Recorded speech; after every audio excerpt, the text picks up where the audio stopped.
was no multiverse in this movie. Right, there's a scene in the trailer, and I'll get back to what I was saying, but there's a scene in the trailer where Nick Fury says that when Thanos snapped his finger, he basically punched a hole in reality. That line wasn't in the movie. Either that got cut out or they were purposely misleading. It's not in the movie. There's different lines in the movie, and that scene is in it, but he never said those words. But yeah, before this, I didn't know what my favorite Spider-Man movie was. I know this is an unpopular opinion. People tend to say Spider-Man 2, the original. That's a great movie, but I never liked Tobey Maguire's Spider-Man. He was never Spider-Man to me, so I get nostalgic over those movies, but I don't feel they represent the Spider-Man universe at its best, I guess you could say. And then the Andrew Garfield ones were okay. This, I would say, is probably my best Spider-Man movie. When I saw this one, I think this one became my favorite. I might be a little biased because Mysterio is one of my favorite villains of all time, though, of the Spider-Man universe. There were a couple scenes in the trailer, not in the movie. That is true. And, you know, that's not that uncommon. And I kind of like that because it keeps from spoiling the movie too much. But the Sam Raimi was okay. If there will be multiverse in future movies, I hope we see Tobey Maguire. Molina was amazing as Doc Ock. I agree with that. He was amazing as Doc Ock. But I think with this movie, Alright, I'll say this. Mysterio, alright? And again, I have spoilers in the title, so please do not get upset if I spoil anything, because I can't talk about this movie without spoilers. The fact that all the trailers paint Mysterio as this big hero, he's a fraud. He's full of shit. He's a villain. Mysterio is one of the best villains in the entire MCU, which that caught me off guard. He did such a good job playing Mysterio. He was despicable. And, let me read some comments here real quick. I would love to see Scorpion in the next movie. Do you guys remember Scorpion technically was in the first movie in Homecoming? The guy that becomes him, Matt Gargan, Vulture met him in jail. So there's a Scorpion. Well, actually, he didn't meet him in jail. He was like a thug for him. But, yeah, there is a Scorpion in this movie. In this universe. I love seeing J.K. Simmons, J. Jonah Jameson. Yes, I will get to that. But, yeah, this movie, I think what it represented really well was the whole... Let me take a step back real quick and talk about the comics. Because I have heard some people complain that they don't like the whole high school Spider-Man. This is very much based in the Ultimate Marvel comics. If you guys look at the... actually, let me pull up some examples here. That'd be good to do on stream. Give me a second. And if you guys can hear my dog panting, that's because we have a really bad storm outside right now. And she has, like, severe thunder anxiety. So, I apologize. But if we look up Ultimate Spider-Man, this is what this Spider-Man is really based on. Is his high school years. Which, yeah, the original universe did that too in the early days. But Ultimate Spider-Man really focused on the high school years. And right here, I'm sure a lot of you are familiar with the cartoon, but that's not really Ultimate Spider-Man. I'm talking about the Ultimate Spider-Man comics. And this movie represents that universe really well. You've got the younger Peter Parker, you've got all the high school kids, which they really grew on me. That was one thing about Homecoming I didn't really care for, except Ned. I like his friend Ned. Hold on, nice. What, for real? He was JJ Triple J. Yes, I'll get to that. You guys are welcome to talk about it in the chat, but I will get to that. For a bit, I was convinced Mysterio was like an interdimensional space sorcerer, but when the true reveal happens, I'm like, okay, yes, this is not a classic comic character. I see it, search history. But yes, this is really what it's based off of. In the Ultimate Universe, you really saw Peter growing up through high school and going through all the shit he does, just like in the classic universe, but his friends are more in line with the Ultimate Universe here. For example, in this universe, you have MJ, we'll call her Michelle, because I think that was her actual name. She's really... I have mixed feelings on Mary Jane in the Far From Home. Because she's really... I mean, she's not MJ. And I'm not even saying that because she's not, white, red hair. That's one aspect, but she's Mary Jane only in name, or should I say nickname. personality is completely different from classic Mary Jane, but is more in line with the Ultimate Universe Mary Jane, which the Ultimate Spider-Man Mary Jane, she was kind of a nerd too, like Peter Parker, and she was a little socially awkward. So that's what they're going with. It's not the classic Mary Jane where, you know, she's a bombshell supermodel and super confident in herself. No, she's kind of nerdy too with Spider-Man. I remember getting the first issue of Ultimate Spider-Man at JCPenney for free. I had the first issue. I had the whole collection up through 100, and I sold them all a long time ago. I wish I never did that, because that was one of my favorite comic books at the time. And hey, Superboy, welcome to the stream. You didn't miss much because I started like half an hour late because I was having all kinds of issues with YouTube. Actually, let me go ahead and address now the J.K. Simmons thing, because I keep seeing you guys in chat. So, after credit scene, and again, last time I'll say this, spoilers in the title. There's spoilers. Oh, let me see if I can find a picture of him. It has to be online. The freaking, the actor from the Tobey Maguire Spider-Man movies, JJ, is in, this movie as J. Jonah Jameson. J. Jonah Jameson, Far From Home. Check this out. Someone's got to have uploaded it. Let me see where it is. Damn, has no one taken a picture of it? Here it is. Right here. It's kind of a shitty picture. But yeah, after credit scene, you've got Spider-Man. Oh crap, I don't know if I can show that. Here, I'll just show a screenshot. Yeah, after credit scene, you've got Spider-Man on a building talking, and they're talking about, it goes into the whole thing about how New York starts hating Spider-Man for something he supposedly did. You got J. Jonah Jameson right here. The same actor, and now Daily Bugle, instead of a newspaper company, which of course it's out of date, they took the Spider-Man PS4 approach, and he's like an internet commentator now. He's basically Alex Jones, which I thought was hilarious, because everyone knows Alex Jones. He's like a loudmouth, obnoxious dude. That's exactly the role JJ plays in this. So that the theater was in an uproar in that scene. Wasn't Ultimate MJ both a nerd and a bombshell? Yeah, kinda, but the whole point was that she was more of like she was more similar to Peter Parker in high school. Glad you liked it, man. I'm MCU burned out. And yeah, that's another thing I'm going to address too. Every time they come out with another Marvel movie, I always think to myself, like, man, they just keep coming. But somehow, and this is my opinion, somehow they keep staying entertaining. And that's the biggest aspect about this movie I enjoyed. It was entertaining from beginning to end. And one thing about the Marvel movies, too, that are really hit and miss, is the humor. Yeah, let me catch some comments here. I think that might be a new trend from Marvel, recasting classic actors as their MCU characters. Maybe Hugh Jackman is coming back as Wolverine. I'd be down for that 100%. J.K. Simmons, J. Jonah Jameson is more like Alex Jones in this universe. That was so cool. Yep. At the end, I was like, man, I was just kidding. Or wait, I wish J.K. was here. And 2 seconds later, boom. Yep. It's funny you mentioned that, because I told my friend that a while back, like they should recast the same actor. I had no idea that would actually happen, and it definitely did. He sounds exactly like what he used to. It's J. Jonah Jameson. At least have Hugh Jackman dub a dude in Wolverine getup. But what was I talking about? Oh yeah, the humor. So in most Marvel movies, the humor is very hit or miss. In Captain Marvel, for example, the humor in that movie, it didn't work for me. Endgame, pieces of it were okay. Like, for example, the whole Fat Thor thing, I kind of didn't care. Yeah, it made sense, but I didn't think it was that funny. In this movie, that's different. All the humor is that very awkward high school humor, because they're all teenagers, so they're all getting themselves into these horrible situations. Like, in one part, Peter, he's just trying to, like, be after Mary Jane. Well, we'll call her MJ, because that's what they call her. But he's after MJ throughout the whole movie, because he's got a super crush on her.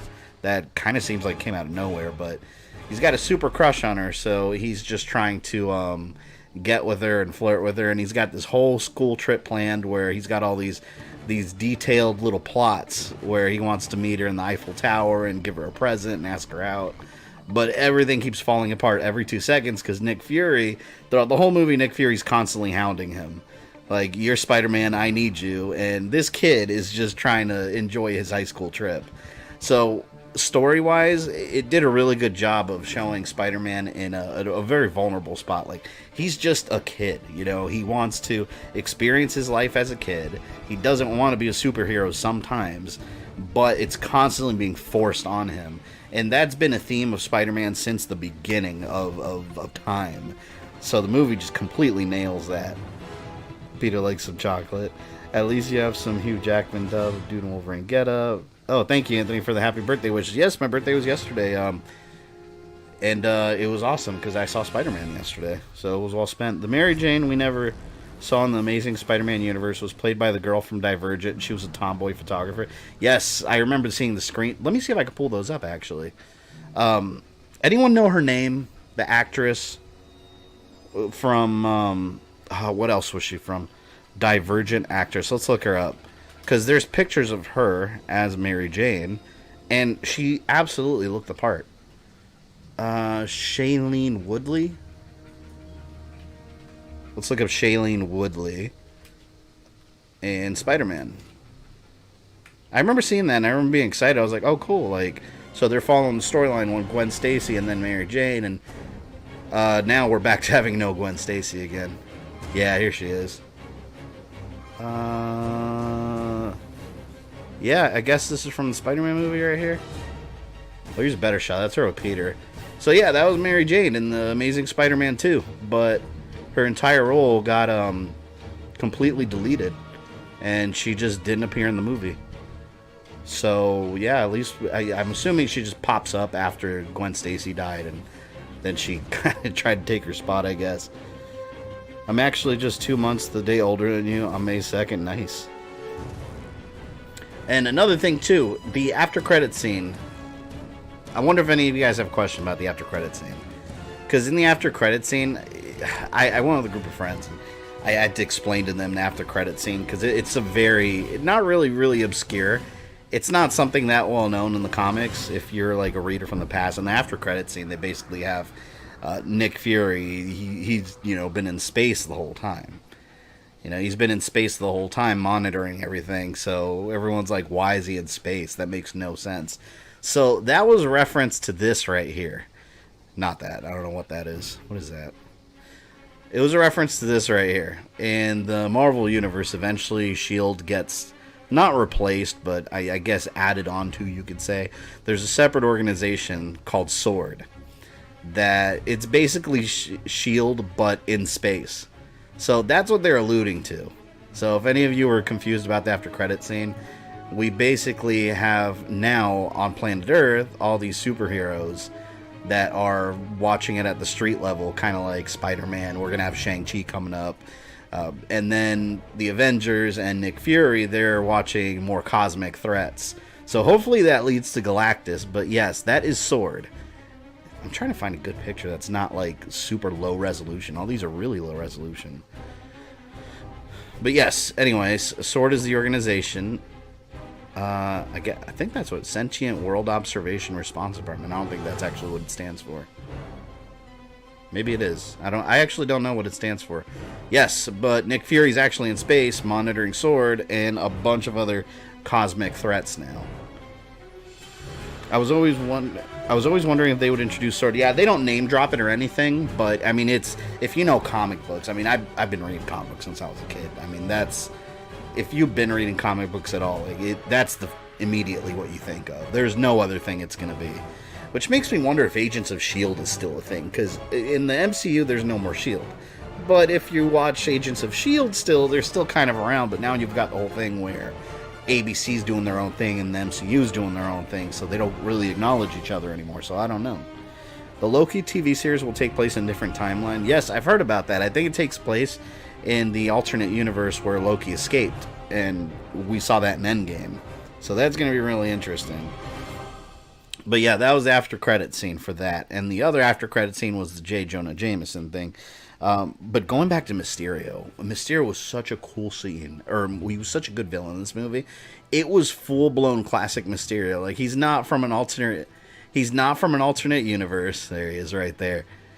And the whole time he's playing up this, like, man, Jake Gyllenhaal, he just did an amazing job. He's playing up this whole he sounds like he's acting the whole time. He's playing up this whole like super beefy superhero, like, you did a great job. And when he's like fighting the bad guys, the fake bad guys, by the way, he's like, this is for my family. And if you didn't know comics, you would buy it. I saw this girl in the theater. I started laughing because when he did the full reveal where he's actually a bad guy, this girl was like, oh, like 2 seats behind me, and she was like, wait, isn't he a good guy? And I was like, oh my god, this dude is one of the most classic villains in all comic book. I get it. A lot of people that watch these movies are general audience members that don't follow these things, but still. What did you think about them referencing Civil War and Iron Man? Oh, almost forgot about that. I'm glad you did that. So yeah, Mysterio, I said this to my friend yesterday and he agreed. This movie, if Tony Stark was still alive, this movie would have easily been Iron Man 4, because Mysterio's origins are directly tied from that. You guys remember in Civil War how Tony Stark was showing like his younger self and it was like a hologram? Well, it turns out that Mysterio built that technology and Mysterio was on the side standing there. You know, so he's got a huge beef with Tony Stark, and Tony Stark basically took his technology, didn't take it seriously. So instead of Mysterio being a washed up like special effects designer like in the comics, which is kind of outdated now, it wouldn't really make sense for him to be like a special effects designer and then suddenly you have these like city destroying illusions. Like, that doesn't make any sense. So it's all holograms using Tony Stark technology, and then all the destruction is all these like Tony Stark drones, these military drones that he's controlling inside the illusion. So it's such a genius way to introduce the character of Mysterio without the whole movie special effects artist thing. And then one of the guys that's helping him is also in Iron Man 1. The guy that Obadiah Stane yelled at, he got in his face and he was like, Tony Stark built this in a cave. That random scientist is also like partnered with Mysterio. So it was so genius connecting all the dots there. In Avengers Endgame, every time they go back in time, they're going to different timeline universes. Yeah, so basically that means endless storytelling potential. One thing I'll say I did not like about Mysterio is he's dead. This has been such a complaint for these Marvel movies for me for years. Comic book movies in general. Like, stop killing your villains. And it would have been so awesome seeing Mysterio been able to come back in a future movie, because now he's got that grudge against Spider-Man. You know, with this whole movie, he's pretending to be an ally, and he just wants revenge on the world, revenge on Tony Stark, and Spider-Man's just kind of in his way, you know? But now that he's got that beef with Spider-Man, would have been perfect for later. He teams up with Scorpion, he teams up with the Vulture, Sinister Six. So, you know, now we can't do that. Like, why do you have to kill the villain at the end of every damn movie? It doesn't make any sense. He had so much potential to expand on. To be fair, there's been more than one Mysterio in the comics. I think there's been like 3 of them besides just Quentin Beck. But I still would have really liked to see him back, because he completely nailed the role of this character. He became one of my favorite MCU villains. Or is he really dead? He has faked his death before in the comics, or one of the people he worked with could take over. That is also true, but at the end of the movie, Tony Stark did use his like super Tony Stark technology to confirm that the illusion's gone. That in itself could have been an illusion. I don't know. You know, they could explain it that way. I would accept that. And Mysterio, the fight scenes with him in this movie were amazing. It was like I was back in the 90s reading or even watching an animated Spider-Man episode where he's fighting Mysterio. You didn't know what was real and what wasn't. Like, 1 second he punches Mysterio, then he's like falling down a tunnel, and he's like in a little snow globe. So he's literally in a little snow globe, and then suddenly the globe turns into like Mysterio's head, and then it like breaks, and then Spider-Man goes flying off a building, and then Nick Fury pops up, and then Nick Fury shoots Mysterio, and then boom, everything's gone. The whole thing was an illusion. I was like, wow, what the fuck? I don't know what's real and what's not. That's how you do Mysterio battles. And they nailed it. I'm actually upset that I didn't see this movie in 3D. I think this movie would have been really cool to see in 3D. I never really cared for Mysterio. He doesn't have any powers or a personal grudge against Spider-Man. Also, sometimes Beck isn't always Mysterio. Yeah, oh man, see, Mysterio's a classic for me. I love Mysterio. I disagree that he doesn't have a grudge. He's had many grudges against Spider-Man. But see, in this movie, he has, by the end, he's got the perfect grudge against Spider-Man. He got exposed. His whole goal was to become the new face of the hero on Earth. You know, oh, by the way, the villains that you see in the movie, all these like fire monsters and wind monsters, those are, I've heard people say that's like Sandman and Hydro Man. It's not. It's the elementals. It's these guys. They're not really well known. They're like right here. This is pretty much what they were, the elementals of doom. But the movie did take a little bit of inspiration, because here you've got Sandman inspired guy and then Hydro Man inspired guy, and they make a reference to it. But again, instead of being actual characters like they are in the comics, these are the illusions that Mysterio made. He made them world-ending threats, and it was all BS. And they even make a reference to Hydro Man. I forgot exactly what they said. When the kids are trying to figure out, they said they read something online about some scientist that turned himself into a water monster or something. I was like, that's a Hydro Man reference. So I'm hoping to see the actual Sandman and Hydro Man in the future. I think that'd be really cool. It was an okay movie, 7.8. I would have given it a higher score. You guys know I don't do numbers, but for me, I think, I don't know what I would give it. I think it's my favorite Spider-Man movie now. Let me get this flashy wallpaper back up here. But I think it is my favorite Spider-Man movie now, just because they handled the whole concept of Mysterio so well, and it really pushed the Spider-Man series forward in the MCU.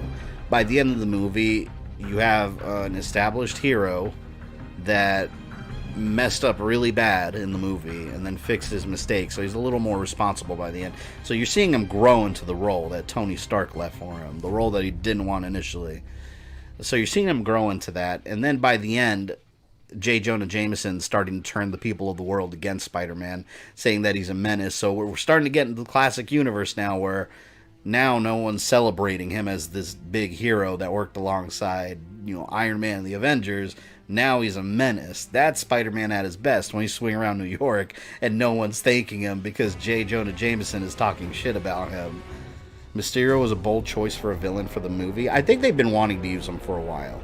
Because I know in the Sam Raimi universe, they've been wanting to use Vulture for a while too, and they finally get a chance to that. To use Vulture in the last one. So I think they're just going through. I'm waiting to see Kraven. I want to see Kraven the Hunter. I don't know how they would handle him. I bet you it's going to be like the Ultimate Universe, where he's like a reality show hunter of some sort. I can see that, but Kraven the Hunter would be awesome.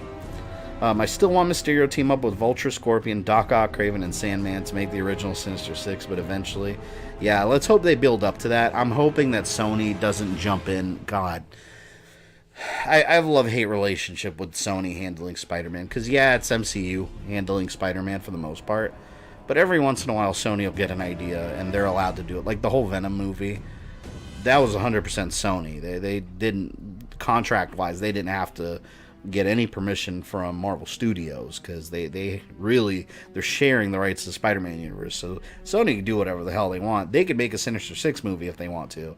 So please, I'm hoping the MCU uses them before Sony has a chance to scoop up these characters and make something that's got nothing to do with Spider-Man, which that's what they were trying to do before, and it didn't work. I'd be okay with a Clone Saga movie. I think it could be done well. I feel like the Clone Saga gets a lot. It's not good, I'll say that, but I feel like it's hated way more than it should be. I didn't think it was that bad, and we got Ben Reilly out of it, and I thought Ben Reilly was really cool, and he's got one of my favorite Spider-Man outfits, the hoodie over the, what was the red hoodie? Yeah, the red hoodie over the blue uniform. Or wait, did I mix up the colors? I might have mixed up the colors, but the one with the hoodie, that's one of my favorite version of Spider-Man, is Ben Reilly. I'm sure Flash Thompson will still think he's a hero. Flash's mind is blown at the end. Yeah, Flash, I like Flash Thompson in this. Doesn't look anything like Flash Thompson, of course, because they did the whole race change, but whatever. He still acts like a presumptuous dick. And I'm so glad they kept the scene in the trailer when he's like taking a selfie and some random person just runs by and punches him in the nuts. I laugh so hard. I love that scene. I don't know why in movies, when someone gets punched in the nuts, it's always funny to me. I like Ben Reilly and Kane Parker. There are 2 Clone Sagas. Yeah, and the Ultimate Universe also has a Clone Saga. Let me see. I took some notes here. Let me see what else I forgot to talk about with you guys here.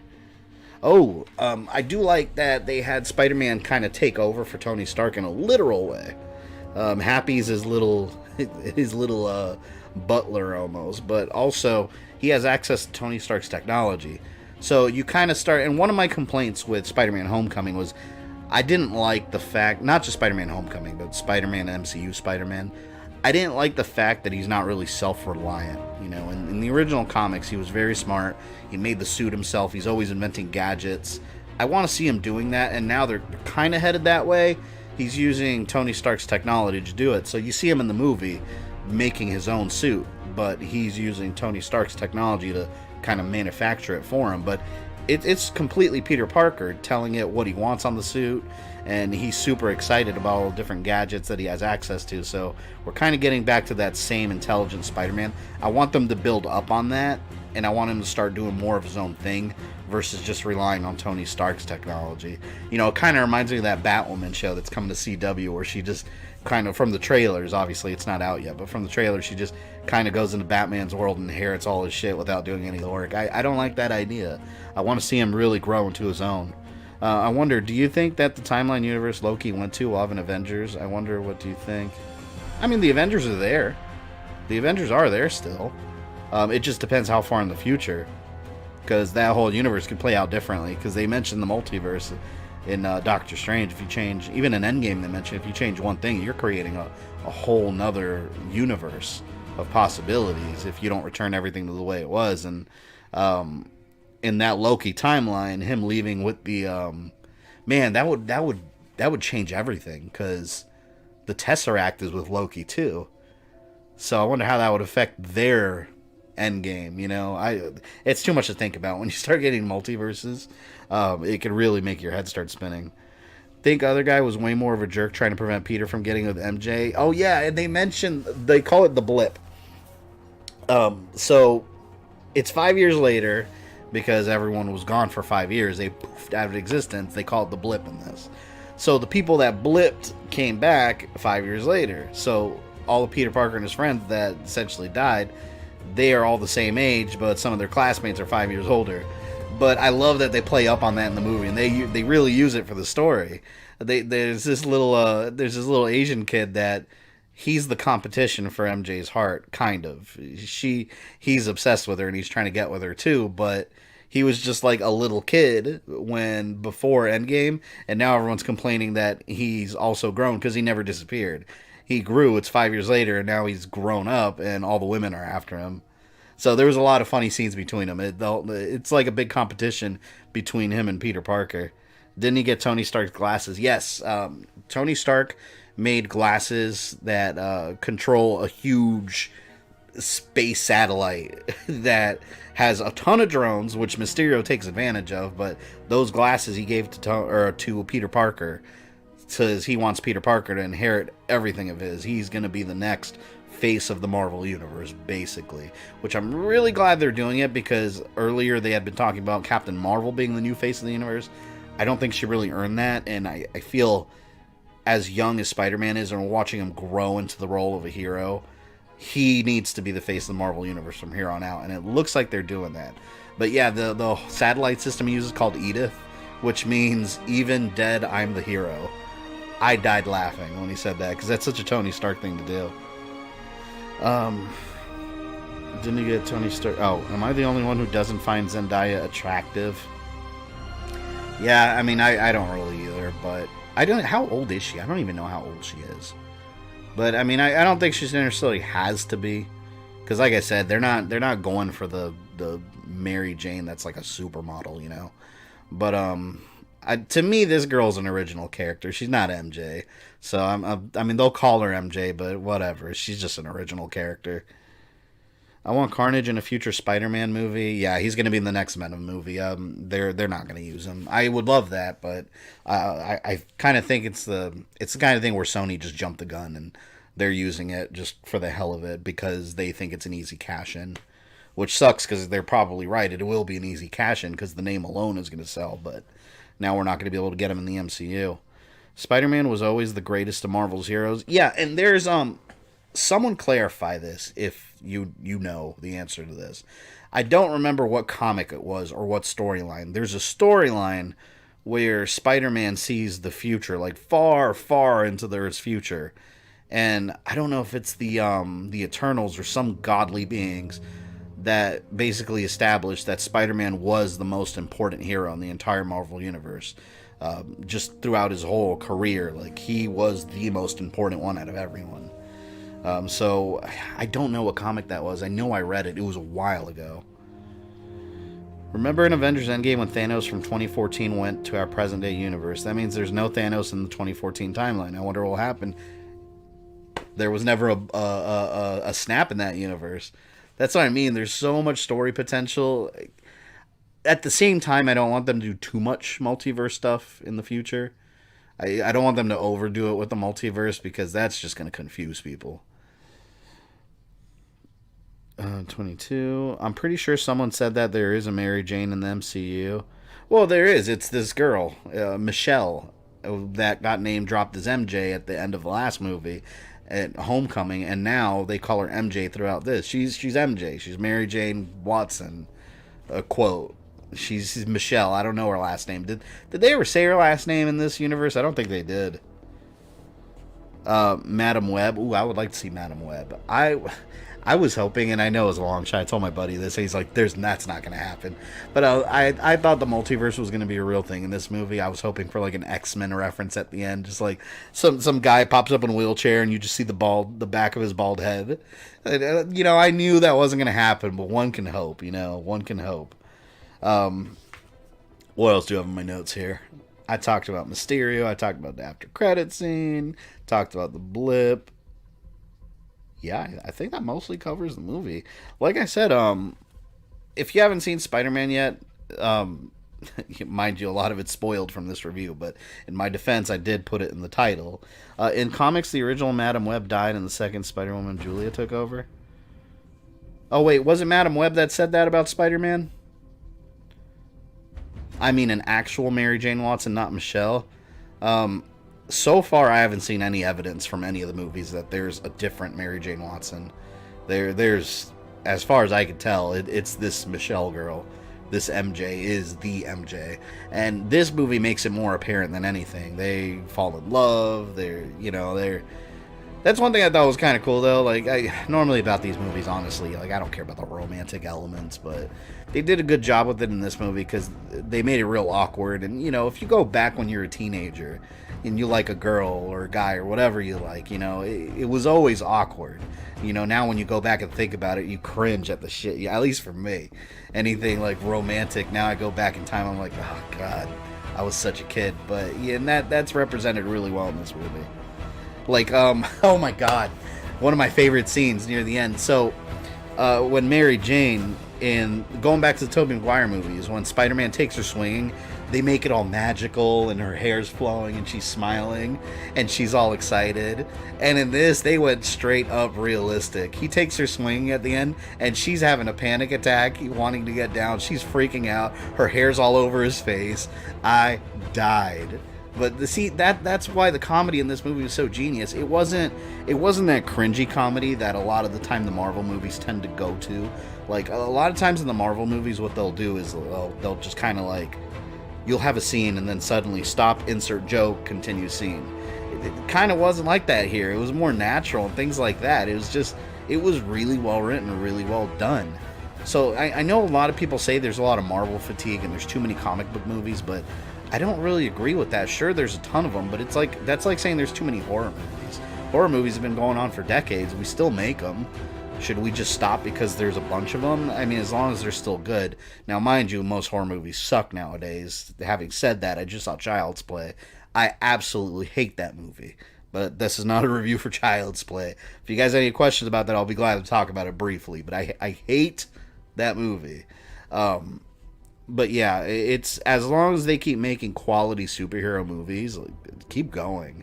They have so much story left to tell now with Spider-Man, and this is really the beginning of a new phase in the Marvel Universe. This is officially the end of the Infinity Saga, not Endgame. Endgame finished a major part of the story, but this was the conclusion. From here on out, we're getting the brand new Marvel Universe, whatever that means. I'm behind on some comics here. It was so obvious Ned and Betty was going to break up once MJ and Peter got together. Yeah. Are you excited for the future of the MCU? Galactus or Doom may be coming in? Galactus and Doom need to come in. I think Doom needs to be the next big bad of the Marvel Universe. Because he's the character that he'll take things too far and then one step further.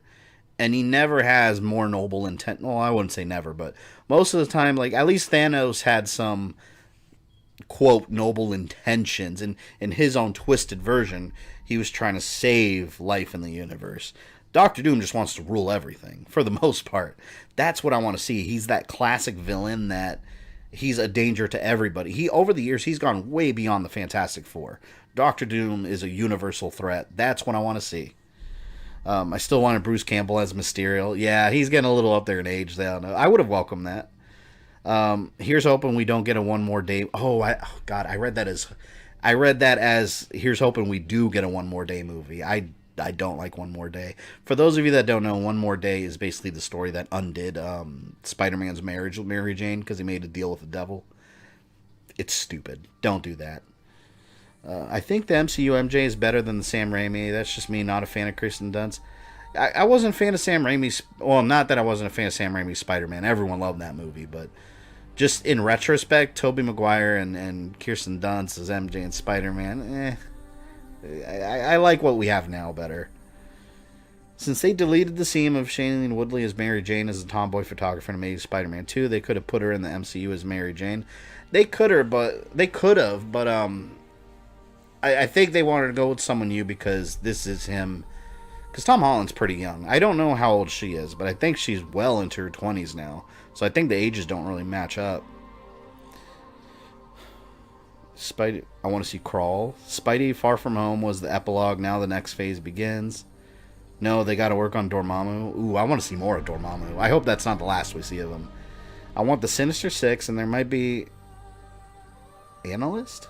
Could be next from Annihilation. Oh, Annihilus. You're talking about Annihilus, I think. There might be Annihilus from Annihilation Conquest. I know Marvel's repairing this here. Why didn't Thanos create more resources, habitable planets? Because plot. I've made that same argument. Because you gotta think, he's worried about resources running out. But he's got a reality-altering gauntlet. He could have just been like, boom, magic planet with infinite resources for everyone. Boom, another one. Boom, another one. But instead he's just like, I gotta wipe out half of life. Sorry, guys. But then we wouldn't have a movie, would we? So I think that's where suspension of disbelief comes in, where there's obviously better way to handle things, and you didn't. I think that is... Yeah, I think that is everything I have to say, guys. But, guess I'll end it there, unless you guys have any more comments. But just... If you're going to see a movie this week in theaters and you're on a budget and you don't know what to see, if you're choosing between Child's Play and Far From Home, please go see Spider-Man. It's a much, much better movie.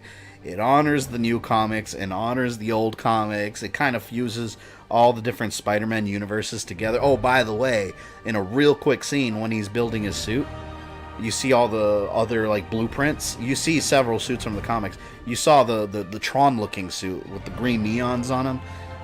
There's the Spider-Man Ends of the Earth suit. There's several suits you see. So, oh my god, there's so much. I love Spider-Man. Since I was a kid, he's been one of my favorite Marvel characters. So, seeing him done right. And I argue that I still haven't seen him done perfectly. To me, the perfect Spider-Man is when he's an adult and he's already established as a hero. He's married to Mary Jane. Like, that's the perfect Spider-Man.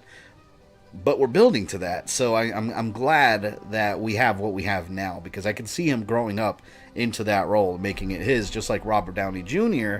grew into the role of Iron Man, and he's the face of Marvel. I want to see Spider-Man become that said face. Child's Play wasn't that bad, but Spider-Man is a way better movie. Yeah, I'll admit with Child's Play, yeah, I'm partially biased because I like the originals. They're classic, cheesy slasher horror, and it's just, the new Child's Play just, it's not child's play. It just completely took away, and I won't talk about it too much, but it just completely took away Chucky's personality. It's a robot. It's an AI gone wrong that had some evil switch turned on, and he's just copying things that he sees on TV. I hated it. I hated it. Do you think they'll do something with Baron Mordo? If they do, it'll be in the Doctor Strange sequel. But Doctor Strange, at the end of that movie, they clearly established that he's a villain now. So yeah, they definitely will. Whether they're going to do that in Spider-Man or not, I highly doubt it. So I know there's just a question, what next for MCU outside Spider-Man? Because I feel like your thoughts, and I can't wait for the future. Yeah, and the future of the MCU can't be just Spider-Man. I want to see them improve Captain Marvel, because I do like Captain Marvel in the comics. Always have. I actually liked her better when she was Miss Marvel and she had the black outfit with the lightning bolt in the middle. That was my favorite version of the character. She's a great character. I don't think she's been used well lately in comics, and I don't think she was used well in either Endgame. I won't say Endgame. Let me say Captain Marvel. I don't feel that that character has really made much of an impact to me as an MCU character. Like, when I see Spider-Man in the MCU, I'm like, yeah. And then when I see Captain Marvel, I'm like, well, there's Captain Marvel. There's no excitement. I want to see them really improve her, because I would like to see her side by side with Spider-Man as part of a new Avengers, but I want to be excited about it. Right now, I'm just not. As far as the future, another thing we need, Fantastic Four and X-Men are definitely coming. They have to. But I think what I want to see the most in the future of the MCU is lesser known characters, which we are. We're getting the Eternals. Wait, did I say that right? Yeah, Eternals. I was thinking Elementals. We're getting the Eternals. They're not known to the general public. That's a purely comic book thing. We're getting Shang-Chi, Master of Martial Arts. So that's going to be a really cool street level hero. I want them to continue doing that. What about Moon Knight? I want to see a Moon Knight movie. I would love to see this isn't going to happen, but I want to see the Netflix guys, like Daredevil, Luke Cage, and all them. I want to see them get MCU treatment. I want to see them make it to the big screen so they can interact with these other characters. So I want to see more interaction between lesser known characters. That's really where I want the future to be, on top of having a big bad like Galactus and Doctor Doom. But with the X-Men in the future of the MCU, we need the X-Men. We're going to get them. I want Magneto to be a worldly threat, though. And that's how he was in the Ultimate version of the comics. He wasn't just an X-Men threat. People were teaming up against Magneto because he was so dangerous. Like, he caused an apocalyptic event, and that's what got him killed in the Ultimate Universe. Cyclops blew his head off. So that's the Magneto I want to see. A really dangerous threat to the entire planet. The original Halloween was the best thriller for me, the classic from '78. Damn right. That's my favorite movie of all time. Daniel's Hot Topics, you have excellent taste. They should make a Superior Spider-Man movie. They could build up to that. They could. Which, by the way, you see the Superior Spider-Man inspired suit in this movie. I just hope they don't keep him a teenager with teen angst forever. Yeah, I mean, eventually the actor's gonna grow up, so they're gonna have to grow him up just like in the comics, because he's one of the few comic book characters that you see grow up. Like, Bruce Wayne in the main continuity never ages. He's always in his like mid to late 30s. Spider-Man, you saw that guy. You saw him go from a high school student to a married man that's, depending on what version of the story, has his own company and has, he's a science teacher. He's been several things. Reboot Ghost Rider. They kind of are. With Hulu. They're using the Agents of S.H.I.E.L.D. Ghost Rider, which I can do without. He was alright at Agents of S.H.I.E.L.D., but he's no Dan Ketch. That's my Ghost Rider, Dan Ketch, the second one. I think I heard something about the High Evolutionary. I could see that. That would tie in with... See, I wonder, when the X-Men come to this universe, are Scarlet Witch... Well, Quicksilver doesn't matter anymore, but is Scarlet Witch going to be Magneto's daughter? Or are they going to be completely unrelated? Because now they have Magneto, they can retcon that, so I would like to see them reestablish that relationship. And I want Quicksilver back. I think Quicksilver didn't have any chance to shine. He was in Age of Ultron. I don't know how they would explain him back, but he was in Age of Ultron, dies, and then that's it. Like, I want more Quicksilver. I like Quicksilver. I want to see Count Nefaria in the MCU. Yeah, basically Dracula. I can't wait to see the future of Captain America with, forget his name, getting the shield. Oh, yeah, Falcon. I wanted to see Bucky. I wanted to see Bucky Captain America, because I like Bucky Captain America. I was never a fan of Falcon being Captain America, but I mean, I'll keep my mind open with what they do, because Marvel knows how to tell good stories. But I like Falcon being Falcon. You know, I don't usually like when characters just take over roles, and only in select examples. Although I did like Hawkeye as Captain America for a very short time, but that was very short-lived. Yeah, it was after Civil War, Hawkeye became Captain America, then Bucky, then Falcon, then I guess Steve Rogers again. That's kind of when I stopped keeping up with modern comics, when they did the whole Hydra Captain America thing. Next move, Spider-Man versus all the X-Men and kicks their asses. Doc Ock is back as Superior Spider-Man in the comics. He's in San Francisco as a separate Spider-Man from Peter Parker. See, I gotta catch up to the modern Marvel comics. I still get them. I actually download them on my tablet, but I never have time to just sit there and read them and catch up. I'm so behind. They could make an MCU Blade movie. I'm not really a fan, but I'd watch it. I love Blade. I would absolutely welcome that. I would even take Wesley Snipes back, but I mean, he's getting a little up there in age, so if they recast it, I would understand. But yeah, I guess that's it. We've been streaming. Damn, it's been an hour already. Holy shit. I'm going to go eat dinner, so I'll stop it there. 2 hours from now, well, less than 2 hours, actually. It's 6:15 my time. 8 p.m. Eastern, we're going to have more Mighty Marvel goodness. We're going to play Marvel Ultimate Alliance 2. We're going to start our playthrough on that and continue that on, what's today, Wednesday? We'll continue it on Friday also. We're going to start off, and that's the Civil War storyline, by the way. So we're going to start off with anti-registration because fuck Iron Man. Team Cap, alright? I'm sorry if you feel differently. I'm on Cap's side. So we're going anti-registration. And then after we beat that, we'll circle back around and do pro-registration and play on the evil side. So that's what we'll do. But yeah, don't forget to join me on that. So yeah, 1 hour, 45 minutes. Marvel Ultimate Alliance 2. I will catch you guys there, and I will see you soon. If you enjoyed this video, don't forget to smash that like button with all of your strength. Make sure you subscribe and click the bell so you don't miss any new content. You can follow me on social media or go into my community tab for updates. And for as little as $1 a month, you can support the channel directly on Patreon. This is Fabian, I love you guys, and I'll see you next time.